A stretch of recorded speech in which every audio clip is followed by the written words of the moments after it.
ദൈവം എന്ന് പറയുന്നത് ഒരു വ്യക്തിയാണോ?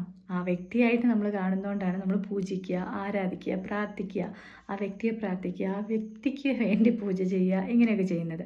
യഥാർത്ഥത്തിൽ ദൈവം എന്ന് പറയുന്നത് ഒരു എക്സ്പീരിയൻസ് ആണ്. ആ എക്സ്പീരിയൻസ് നമുക്ക് ഉണ്ടാവണമെങ്കിൽ നമ്മൾ സെൽഫ് അല്ലെങ്കിൽ അഹം എന്ന് പറയുന്നത് നമ്മൾ റിമൂവ് ചെയ്യണം. അതെന്താണെന്ന് നമുക്ക് നോക്കാം. അഹം എന്ന് പറയുന്നത് എന്താ? നമ്മളീ പറയുന്ന കുറേ നല്ല ക്വാളിറ്റീസ് ഇല്ലേ? നമ്മൾ പറയുന്നത് ദയ, അലിവ്, കാരുണ്യം, വിനയം, സത്യസന്ധത, ഇങ്ങനെയുള്ള സംഭവങ്ങൾക്കൊക്കെ ഉടമയായിരിക്കണം നമ്മൾ.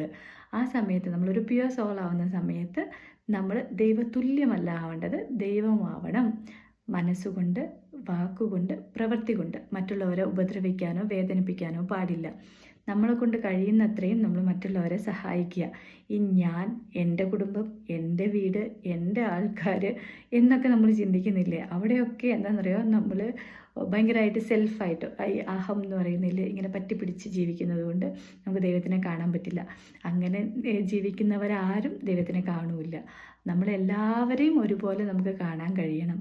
അങ്ങനെയുള്ളവരാണ് ദൈവത്തെ കാണുക എന്നുള്ള, ദൈവം എന്ന ആ ഒരു അനുഭവം റിയലായിട്ട് എക്സ്പീരിയൻസ് ചെയ്യുക.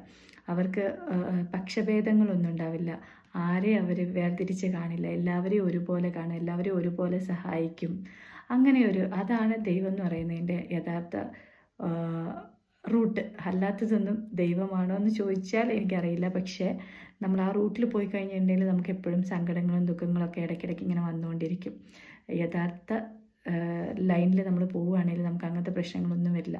നമ്മൾ ഭയങ്കര സമാധാനം, സന്തോഷത്തിൽ നമുക്ക് ജീവിക്കാൻ പറ്റും. ഈ ദൈവമായിട്ട് ജീവിച്ചാൽ, മറ്റുള്ളവരെ സഹായിച്ച്, ആർക്കും ഉപദ്രവമില്ലാതെ, ആരെയും വേർതിരിവോടെ കാണാതെ, എല്ലാവർക്കും എന്താ പറയുക, നല്ലത് മാത്രം ചെയ്ത് ജീവിക്കുക.